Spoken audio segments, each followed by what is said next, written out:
curious chicks. At My Self Wellness.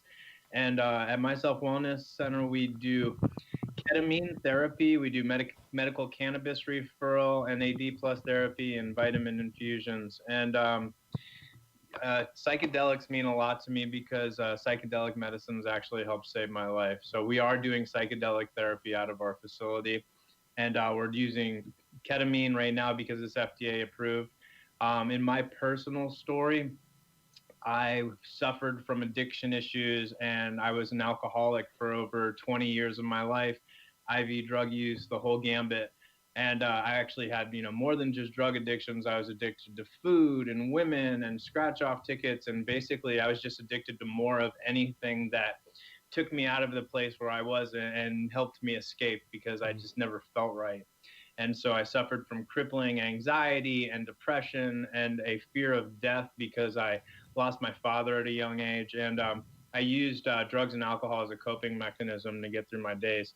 And, life was completely unmanageable and rough for a lot of years. And I think it was probably about like 12 or 13 years ago. And I had had a lot of psychedelic experience through my life. I think I took my first acid trip when I was like 14 or something. But when it was like 12 or 13 years ago, I had a ketamine MDMA experience basically. And I had a full on out of body experience where I went out into the universe and I was a being made of light.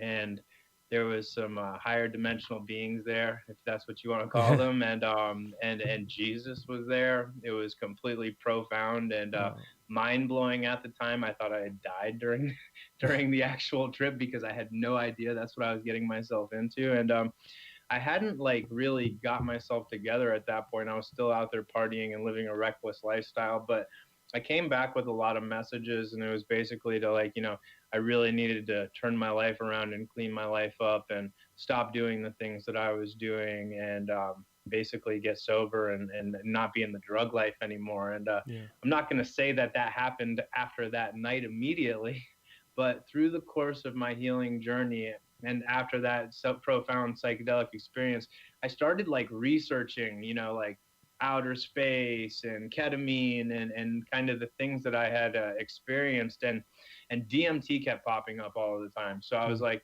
okay, well, this sounds like pretty close to what I just went through. So I should really try to, check up on DMT. And I studied it like fanatically for like 6 months straight. Just dove straight into it, going completely crazy, just watching videos and reading and after about 6 months, it popped up in my life. And I got to tell you guys that, DMT is one of the most amazing substances out there. It definitely gave me a real spiritual awakening. And it was through DMT, psilocybin mushrooms, and ketamine. That was like the real recipe for success with me. But like, I don't just give credit to the medicines. The medicines were a tool that got me to a place where I really got to, took the reins of my own life and started practicing meditation and healthy lifestyle changes and exercise, healthier diet, and things like that. And here we sit and talk today, and I'm lucky enough to be at a facility where we're doing psychedelic therapy.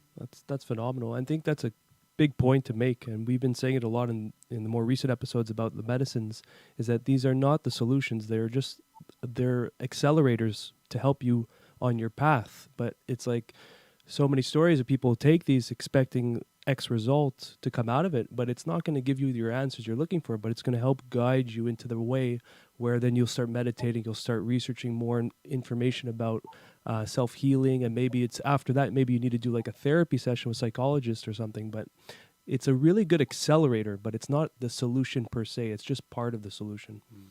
I completely agree with you. Listen, I use this quote by Alan Watts a lot when I'm talking to people about psychedelic medicines. And I'm like, psychedelic medicines are like a telephone receiver. You pick up the receiver, you put it to your ear, you listen to the message, and then you have to remember to put the receiver back down and apply what you've learned to your life. So it's like psychedelic medicines can do a lot of amazing things to help you on your healing journey, but at no point should they become another crutch and another form of escape. Yeah. Hmm. you know. And I think that that's where a lot of, you know, and I had fallen victim to that for a little, you know, Me too. years before. Yeah. And you know, and just kept trying to find out more. I want to learn more. I want to know more from the universe. And you know, I had forgot to start applying what I had learned to my life. I had all this vast knowledge about things that I had learned from psychedelics, but I wasn't actually putting it to play in my own daily life. So I wonder if you have a lot of people have a similar experience. Eventually, the medicines tell you that.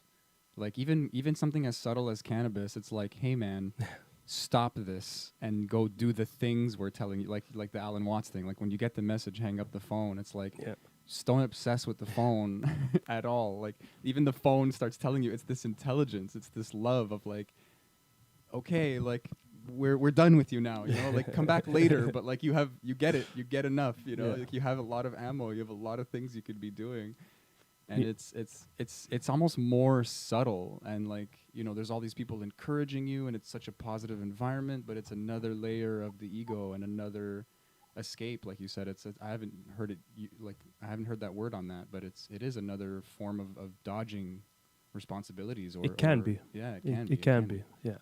I, yeah, you I know, it's a tool. yes. Psychedelics are a tool, and Yeah. that's the way it should be used. I'm sorry for interrupting you. No, no, I was going to add to that because I remember in an ayahuasca ceremony a few years ago, this woman was partaking in it, and I don't know if you were you No, you there? told me about it though. Yeah. Well, okay. So usually after the ceremonies, I don't know if you've done ayahuasca, but it's there's like a circle, usually a circle to just have a sharing moment at the end of the ceremonies. And this one girl just broke down into tears. She must have been in her 40s, and she was just saying how the message was so clear. It was like she was saying that Mother Ayahuasca told her that she's done with the medicine now. It's time to go live your life. The work has been completed on my end. Now it's up to you to continue on. And it was just like I was kind of new into my practice with that medicine. So just seeing that, I'm like, holy shit, she's like graduating university here, you know? But yeah, but Right. that's the power, is like these aren't crutches. These are just accelerators and helpers and guides to your journey. And they'll get you to where you need to go, and then you continue on that path. 100%. You know, Yeah. like, I have hundreds and hundreds of psychedelic experiences through the course of my life. And, Mm. you know, for the biggest majority of those psychedelic experiences, I wasn't using the medicines properly. I was taking, you know, excessive amounts of psychedelics and looking for external pleasures Yes. rather than using them as a tool for meditation, like I tell people about nowadays. And, you know, when I really started diving into the psychedelics with the intent of with the intention of using it as a tool for meditation and really going within and doing the healing that needed to be done, that's when the game really changed, you know. Mm. And it's funny that you mentioned the lady that was sitting in ayahuasca ceremony that said basically the message that she got was like, you're done Yeah. and now it's time for you to keep on, you know, your journey, but you've learned what you needed to from the medicine.